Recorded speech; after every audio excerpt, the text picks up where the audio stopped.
Hello, friends. This is Dave Hurwitz, executive editor at ClassicsToday.com, here to talk to you about bribery and extortion.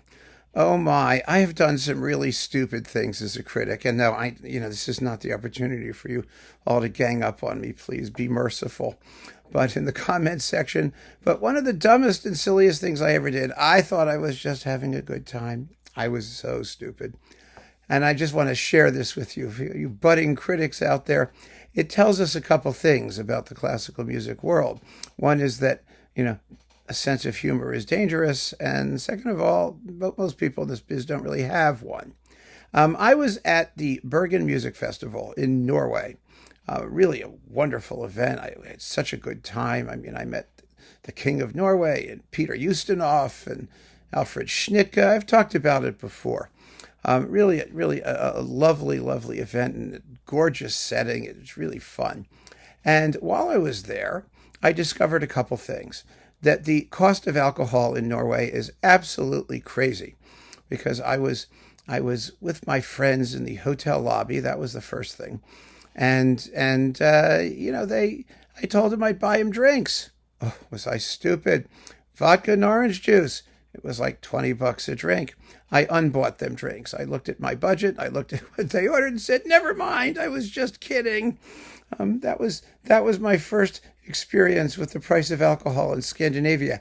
I was wondering why all the people on the plane were buying gallons of this stuff in duty-free shops. I just never forget sitting there waiting for the plane. And duty-free things. I never bought anything duty-free in my life. I never saw the point, right? And then all of these racks roll up with bottles clanking in all of these bags. These people are bringing home just buckets full of alcoholic beverages. I guess there's a reason that duty-free shops exist, especially if you live in Scandinavia. So that was the first thing. But anyway, I had meetings. I had meetings with record labels. And one of the record labels I was meeting was CMAX, the really lovely, boutique Norwegian label. It has wonderful things and does magnificent sonics, great engineering. I really liked the label, and I was happy to sit down and meet the two guys who started the label. One of them was Sim and one of them was Axe. That's how you got the name. So we were talking about advertising. I think it was in Classics Today. It may not have been. It may have been earlier than that. I don't remember exactly what the year was. But we were talking about the advertising, and they said, well, what does it cost to advertise? And I just came back perfectly straight faced and said, it depends on the kind of review you want. I said, if you want a rave review, it's going to be, I don't know, let's just say $200. It wasn't more time. We weren't talking megabucks here. And if you want a good review but positive, it's $100. And if you want a lousy review, it's $50. And he said to me, well, why do you pay for a lousy review? I said, because there's no such thing as bad publicity. Everything has a price. All of which is true, by the way. But, I was not going to. Obviously, I was kidding. I thought, obviously, I was kidding. These guys were dead serious. They had, and they were, they didn't want to look like they were offended, I gather. So they very, very, graciously said, well, they would consider it. And I thought we were just bantering back and forth.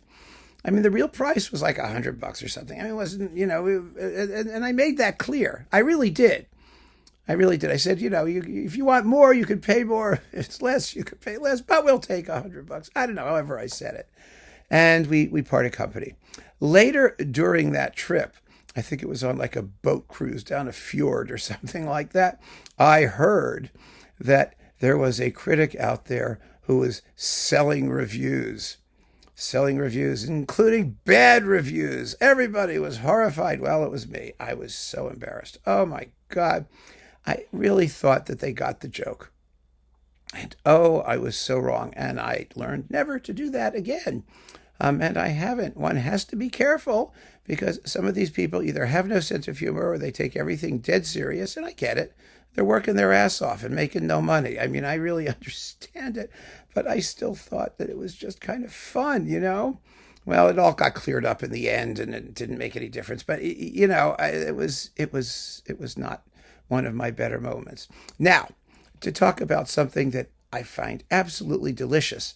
Literally, I get I get solicitations all the time to do reviews. I always have. I mean, for the past 30 years, people write, and today particularly, it's very difficult because there is no money in promotions. Major labels do not market it. You know that. We talk about it all the time. They're not selling or promoting their artists. They're doing nothing to help their artists at all. And if the artist can't afford their own PR, or they don't spend a lot of money on their own PR, then they have to do it themselves.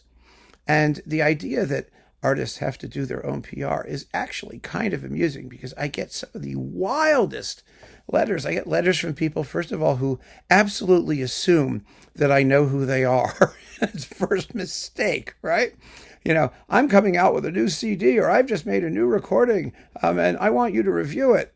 And they don't even tell me what the recording is, or who they are, or why it should matter. I mean, they're very, very bad at promoting themselves. Absolutely dreadful. It's fascinating just how, they're very good at self-promoting. They could talk about themselves endlessly, but to explain to a third party why something that they do is not self-evidently, earth-shatteringly important, no, they're not very good at that. Not at all. And then every so often, strange things happen, like they send gifts. You get a bribe. And recently I was minding my own business, just doing my thing, and the mail arrived, and there was this package. I had no idea who the package was from or what it was. And in the package was this. This lovely little can of cookies. Oh, yes, they're delightful. Little French cookies with little dots of jam in them. And two flavors. We get this one, and we also get the chocolate ones. Chocolate ones here. And, it was very nice of this artist to send me some cookies. Oh, yeah, there were a couple CDs in there, too. They came with the cookies. A few compact discs. And I was shocked. I was like, wow, I got cookies. Some benefit from doing this stuff. Wow, baby. Is it going to make me more likely to review the stuff? No, it wasn't. But it was a nice gesture. I don't really care. I just want to tell all you artists out there, just ask me if I want to do it. And if I want to do it, I'm going to do it. If I don't want to do it, I'm not going to do it. And the cookies aren't going to matter. It won't make any difference. So, but it was quite funny. And I have gotten certain sundry things popping up at strange times before. No dead animals flung on the porch yet, fortunately, and no suspicious white substances, and no ticking packages yet. I hope that never happens. I really do, because it's all in good fun, isn't it, everybody? But that shocked me. That really shocked me. The cookies were a big surprise, but it kind of made my day, I will say. And now I have to drink something. Hang on a minute. There we go. You ever had this stuff, by the way? This is watermelon juice. It's really, really good. Now I'm doing advertising, you see? Free advertising. That's what happens. The cookie people, the watermelon people, they all get advertisements for free. And sometimes I even promote music. But I just thought you might get a kick out of hearing those two counterbalancing aspects of my life as a critic. The day I was accused of extortion, and then, of course, the bribery with food. That's always a good way to do it. I will say something else, just in closing. Food is a big ticket item with critics, especially when you're traveling. If you have good food, you are going to get a good review. As often as not, you get better reviews. Free food is always works. And there used to be, back in the day, when the labels had money, one of the reasons we knew the industry was in trouble was because Harmonia Mundi, a wonderful, wonderful label, just fantastic, did this traveling roadshow where they promoted their annual new releases, and they would play excerpts, they would invite the press, and they did it all over the country in major cities. And they usually had it in a hotel, and it was beautiful. They would take a room, and they would have a beautiful buffet of stuff.